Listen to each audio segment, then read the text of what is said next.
തമിഴകത്തിന്റെ മുഴുവൻ പ്രാർത്ഥനയും വിഫലമാക്കിക്കൊണ്ടാണ് ജയലളിത വിട പറയുന്നത്. കഴിഞ്ഞ 72 ദിവസമായി അപ്പോളോ ആശുപത്രിക്ക് മുന്നിലും തമിഴ്നാട്ടിലൊന്നാകെയും വിങ്ങുന്ന ഹൃദയവുമായി ജനങ്ങൾ പ്രാർത്ഥനയിലായിരുന്നു. രാഷ്ട്രീയ ജീവിതത്തിലുടനീളം പോരാട്ടവീര്യം മനസ്സിൽ സൂക്ഷിച്ച തങ്ങളുടെ അമ്മ അപ്രതീക്ഷിതമായി രോഗശയ്യയിലായതുമുതൽ രോഗമുക്തിക്കായി സാധാരണക്കാരായ തമിഴ് മക്കൾ വിളിച്ചു പ്രാർത്ഥിക്കാത്ത ദൈവങ്ങളില്ല, കഴിക്കാത്ത നേർച്ചകളില്ല. 2.5 മാസത്തെ ആശുപത്രിവാസത്തിനു ശേഷം അമ്മ രോഗം സുഖപ്പെട്ട് വീട്ടിലേക്ക് മടങ്ങാൻ ഒരുങ്ങുകയാണെന്ന് പാർട്ടി വക്താവ് പറഞ്ഞതിന് തൊട്ടുപിന്നാലെ ഹൃദയസ്തംഭനത്തെ തുടർന്ന് തീവ്രപരിചരണ വിഭാഗത്തിലേക്ക് അവരെ മാറ്റേണ്ടി വന്നത് വിധിയുടെ വൈപരീത്യം. ജീവിതത്തിൽ പ്രതിസന്ധികൾ നേരിടേണ്ടി വന്നപ്പോഴെല്ലാം നടത്തിയ സന്ധിയില്ലാത്ത പോരാട്ടം അവർ ഈ ദിവസങ്ങളിലും തുടർന്നു. മരണത്തെപ്പോലും സ്വതസിദ്ധമായ ആത്മധൈര്യം കൊണ്ട് ദൂരെ മാറ്റി നിർത്തി വൈദ്യശാസ്ത്രത്തെപ്പോലും അതിശയിപ്പിച്ചു. കഴിഞ്ഞ സെപ്റ്റംബർ 22-നാണ് പനിയും നിർജ്ജലീകരണവും ബാധിച്ച ജയലളിതയെ ചെന്നൈ അപ്പോളോ ആശുപത്രിയിൽ പ്രവേശിപ്പിക്കുന്നത്. ആദ്യഘട്ടത്തിൽ ആശങ്കപ്പെടേണ്ട ഒന്നുമില്ലെന്നും കാര്യങ്ങൾ സാധാരണ നിലയിലാണെന്നുമായിരുന്നു ആശുപത്രി നൽകിയ വിവരം. എന്നാൽ പിന്നീട് സ്ഥിതി ഗുരുതരമാണെന്ന റിപ്പോർട്ടുകൾ പുറത്തുവന്നു. അതോടെ തമിഴ് ജനത അപ്പോളോ ആശുപത്രി പരിസരത്തേക്ക് ഒഴുകിയെത്തി. കണ്ണീരും പ്രാർത്ഥനയുമായി ദിവസങ്ങളോളം അവർ ആശുപത്രിക്ക് മുന്നിൽ തന്നെ തങ്ങി. തമിഴ്നാടിന്റെ പല ഭാഗങ്ങളിലും പ്രത്യേക പൂജകളും പ്രാർത്ഥനായോഗങ്ങളും സംഘടിപ്പിച്ചു. സെപ്റ്റംബർ 24 വിദഗ്ധ ചികിത്സയ്ക്കായി ജയയെ സിംഗപ്പൂരിലേക്ക് കൊണ്ടുപോയേക്കുമെന്ന റിപ്പോർട്ടുകൾ പാർട്ടി വക്താവ് തള്ളിക്കളഞ്ഞു. ജയലളിതയെ ഉടൻ ഡിസ്ചാർജ് ചെയ്യുമെന്നും ഉടൻ തന്നെ ഔദ്യോഗിക ചുമതലകളിലേക്ക് മടങ്ങിയെത്തുമെന്നുമായിരുന്നു എല്ലാവരുടെയും പ്രതീക്ഷ. സുഖവിവരം അന്വേഷിക്കാനായി ആശുപത്രിയിലെത്തിയ നടൻ രജനീകാന്ത്, പ്രധാനമന്ത്രി Narendra Modi, governor Vidyasagar Rao, DMK leader Karunanidhi തുടങ്ങിയ പ്രമുഖരെല്ലാം ആരോഗ്യനിലയിൽ സംതൃപ്തി രേഖപ്പെടുത്തുമ്പോഴും ഊഹാപോഹങ്ങൾ പ്രചരിച്ചുകൊണ്ടേയിരുന്നു. ഇതിനിടെ ജയലളിതയുടെ ആരോഗ്യസ്ഥിതിയെക്കുറിച്ചുള്ള യഥാർത്ഥ വിവരങ്ങൾ ജനങ്ങളെ അറിയിക്കണമെന്നും ആശുപത്രിയിൽ നിന്ന് ഫോട്ടോ പുറത്തുവിടണമെന്നും ആവശ്യപ്പെട്ട് M കരുണാനിധി രംഗത്തെത്തി. ഗവർണറോട് ഇതിനാവശ്യമായ നടപടികൾ സ്വീകരിക്കണമെന്നും DMK ആവശ്യപ്പെട്ടു. ആവശ്യം തള്ളിക്കളഞ്ഞ AIADMK ജയലളിത ആരോഗ്യവതിയാണെന്ന നിലപാടിൽ ഉറച്ചുനിന്നു. ഒക്ടോബർ 1 എല്ലാ അഭ്യൂഹങ്ങളെയും തള്ളി മുഖ്യമന്ത്രി ഔദ്യോഗിക ചുമതലകൾ നിർവഹിച്ചു തുടങ്ങിയെന്നും പാർട്ടി പ്രഖ്യാപിച്ചു. അതേസമയം ലണ്ടനിൽ നിന്നുള്ള ഹീമോഡൈനമിക്സ് വിദഗ്ധനായ ഡോക്ടർ റിച്ചാർഡ് ബെയ്ലിനെ തമിഴ്നാട് സർക്കാരും അപ്പോളോ ആശുപത്രി അധികൃതരും ബന്ധപ്പെട്ടു.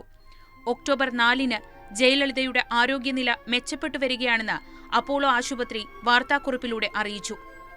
ഡൽഹി എയിംസ് ആശുപത്രിയിലെ വിദഗ്ധരുടെ സംഘം കൂടി തുടർ ചികിത്സയുടെ മേൽനോട്ടം വഹിക്കാനെത്തി. ഒക്ടോബർ 7 ജയലളിതയെ സന്ദർശിക്കാനെത്തിയ കോൺഗ്രസ് ഉപാധ്യക്ഷൻ രാഹുൽ ഗാന്ധിയും ആരോഗ്യനില മെച്ചപ്പെട്ടു വരികയാണെന്ന് മാധ്യമങ്ങളോട് പറഞ്ഞു. അതേസമയം ഒന്നുകിൽ പുതിയ മുഖ്യമന്ത്രി ചുമതലയേൽക്കുകയോ അല്ലെങ്കിൽ മുഖ്യമന്ത്രിയുടെ ചുമതല മറ്റാരെയെങ്കിലും ഏൽപ്പിക്കുകയോ വേണമെന്ന ആവശ്യം DMK ശക്തിപ്പെടുത്തി. എന്നാൽ സഖ്യകക്ഷിയായ കോൺഗ്രസ് പോലും ഈ ആവശ്യത്തെ പിന്തുണച്ചില്ല. ഇതിനിടെ ജയലളിതയുടെ ആരോഗ്യനിലയെക്കുറിച്ച് തെറ്റായ വാർത്തകൾ പ്രചരിപ്പിച്ചതിന് 43 കേസുകൾ രജിസ്റ്റർ ചെയ്യുകയും 2 പേരെ അറസ്റ്റ് ചെയ്യുകയും ചെയ്തു. ആരോഗ്യനിലയിൽ കാര്യമായ പുരോഗതിയില്ലാത്തതിനാൽ ഒക്ടോബർ 11 O പനീർശെൽവം ജയലളിത കൈകാര്യം ചെയ്ത വകുപ്പുകൾ ഏറ്റെടുത്തു. തുടർച്ചയായ 8 ദിവസത്തോളം ജയലളിതയുടെ ആരോഗ്യനിലയെക്കുറിച്ച് ആശുപത്രി വിവരങ്ങളൊന്നും പുറത്തുവിടാതായതോടെ വീണ്ടും ആശങ്കയുടെ ദിനങ്ങൾ. എന്നാൽ 11-ാം ദിവസം ജയലളിത പൂർണ്ണമായും അപകടനില തരണം ചെയ്തുവെന്ന് കാണിക്കുന്ന മെഡിക്കൽ ബുള്ളറ്റിൻ പുറത്തിറങ്ങി. നവംബർ 13 ആശുപത്രിയിൽ പ്രവേശിപ്പിക്കപ്പെട്ട ശേഷം മക്കൾക്കായി അമ്മയുടെ ആദ്യ വാക്കുകൾ പുറത്തുവന്നു. ദീർഘനാളത്തെ ആശുപത്രിവാസത്തിന് ശേഷം പ്രവർത്തകർക്കായുള്ള ആദ്യ കുറിപ്പിൽ ജയലളിത പറഞ്ഞത് ഇതു 2ാം ജന്മമെന്നാണ്. ജനങ്ങളുടെ സ്നേഹം കൊണ്ടും പ്രാർത്ഥന കൊണ്ടുമാണ് തനിക്ക് പുതിയൊരു ജന്മം സാധ്യമായത്.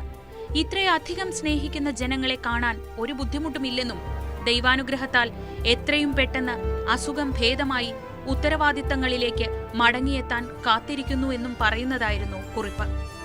നവംബർ 19 ICUവിൽ നിന്നും പ്രത്യേക മുറിയിലേക്ക് മാറ്റിയെന്ന വാർത്ത പുറത്തുവന്നതോടെ തമിഴ് മക്കൾക്ക് ആശ്വാസം. ഡിസംബർ 4 ജയലളിത ഉടൻ ആശുപത്രിവാസം മതിയാക്കുമെന്ന് AIADMK വക്താവ് അറിയിച്ചു. എന്നാൽ വൈകിട്ടോടെ ജയലളിതയ്ക്ക് ഹൃദയസ്തംഭനമുണ്ടായി എന്ന വാർത്ത പുറത്തുവന്നു.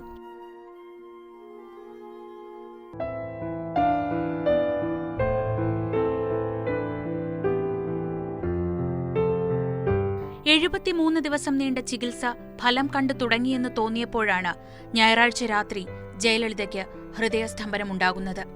ഈ അവസ്ഥയിൽ നൽകാൻ കഴിയുന്ന എല്ലാ ചികിത്സാ സൗകര്യങ്ങളും മുഖ്യമന്ത്രിക്കായി അപ്പോളോ ആശുപത്രി ഒരുക്കി. ഡോക്ടർ റിച്ചാർഡ് ബെയിലിന്റെ കൂടി നിർദ്ദേശങ്ങൾക്കനുസരിച്ചായിരുന്നു ചികിത്സ. സ്ഥിതി ആശങ്കാജനകമാണെന്ന സൂചനകൾ പുറത്തു വന്നിരുന്നെങ്കിലും അമ്മ പതിവ് പോലെ തിരിച്ചുവരുമെന്ന് മക്കൾ പ്രതീക്ഷിച്ചു.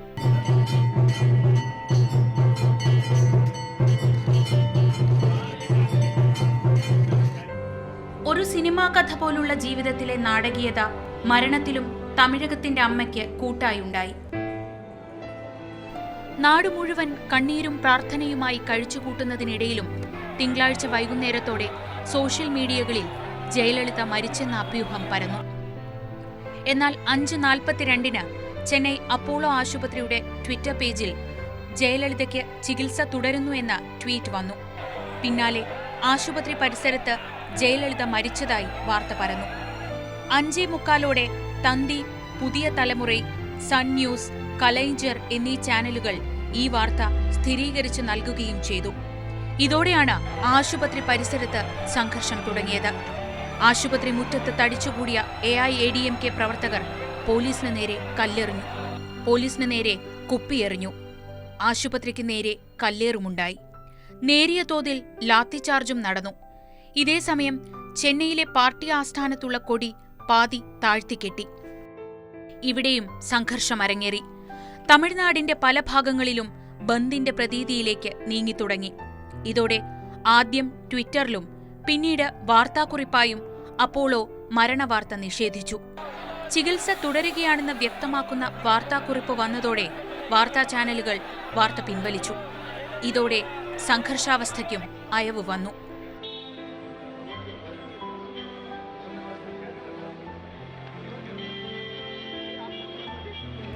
അനേകായിരം തമിഴ് മക്കളെ ചേർത്തു നിർത്തിയ പുരട്ചി തലൈവിയുടെ ഹൃദയതാളം എക്മോ എന്ന എക്സ്ട്രാ കോർപ്പോറിയൽ മെംബ്രെയിൻ ഓക്സിജനൈസേഷൻ വഴി നിലനിൽക്കുന്നുവെന്ന ആശ്വാസത്തിൽ ജനങ്ങൾ വീണ്ടും കാത്തുനിൽപ്പ് തുടർന്നു.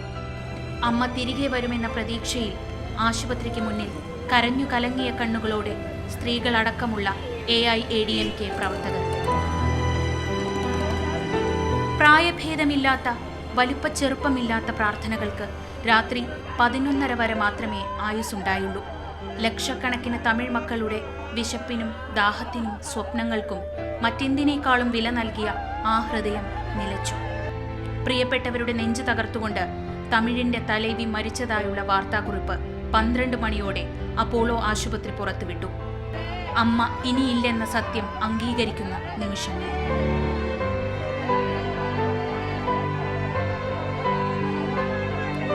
പതിനൊന്നരയോടെ മരണം സംഭവിച്ചെന്നാണ് വാർത്താക്കുറിപ്പിൽ പറയുന്നത്. ജയലളിതയുടെ ജീവൻ നിലനിർത്താൻ വേണ്ടതെല്ലാം ചെയ്തിരുന്നെന്നും വാർത്താക്കുറിപ്പിൽ പറയുന്നു. വാർത്ത സ്ഥിരീകരിക്കുന്നതിന് തൊട്ടു മുൻപ് വരെ O. പനീർശെൽവം അടക്കമുള്ള നേതാക്കളും ആശുപത്രിയിലുണ്ടായിരുന്നു.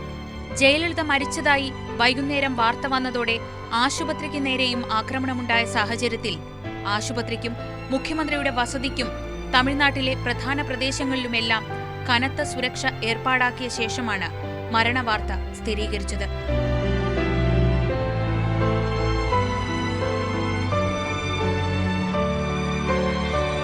പൂജയും പൊങ്കാലയുമായി അമ്മയുടെ ആയുസ്സിനു വേണ്ടി പ്രാർത്ഥിച്ച് കാത്തിരുന്നവരാണിവർ. അതുകൊണ്ടുതന്നെ തലൈവി ഒരു പാതിരാത്രിയിൽ പെട്ടെന്ന് വിട പറഞ്ഞത് ഇവരുടെ നെഞ്ച് തകർത്തുകൊണ്ടാണ്. വൈകിട്ട് 6 മണിക്ക് ജയലളിത മരിച്ചതായി തമിഴ് ചാനലുകൾ വാർത്ത കൊടുത്തപ്പോൾ ആശുപത്രിക്ക് നേരെ കല്ലെറിഞ്ഞ തമിഴനെയല്ല രാത്രി കണ്ടത്. മരണവാർത്ത വന്ന് 2 മണിക്കൂറോളം ഒപ്പാരിയും വിലാപവുമായി അവർ ആശുപത്രിക്ക് മുന്നിൽ കാത്തുനിന്നു. ഒടുവിൽ രാത്രി 2 മണി കഴിഞ്ഞപ്പോൾ തലൈവിയുടെ മൃതദേഹവുമായി ഫ്ലൈയിംഗ് സ്ക്വാഡിന്റെ ആംബുലൻസ് അപ്പോളോ ആശുപത്രി വിട്ട് പുറത്തേക്ക് വന്നപ്പോൾ പുറത്ത് തടിച്ചുകൂടിയവർ അമ്മയെ ഉറക്കെ വിളിച്ച് പിന്നാലെയോടി. പോയസ് ഗാർഡനിൽ ആംബുലൻസ് എത്തുമ്പോൾ അവിടെ അതിലേറെ ആളുകൾ ഉണ്ടായിരുന്നു. അമ്മയെ കാണാൻ ഓടിയെത്തിയവരെ ഒടുവിൽ പോലീസിന് ബാരിക്കേഡ് വെച്ച് തടയേണ്ടി വന്നു. ബാരിക്കേഡ് തകർക്കാൻ നടത്തിയ ശ്രമം ചെറിയ തോതിൽ സംഘർഷത്തിന് വഴിവെച്ചു. പതിയെ പതിയെ അതും വിലാപത്തിലേക്ക് വഴിമാറി.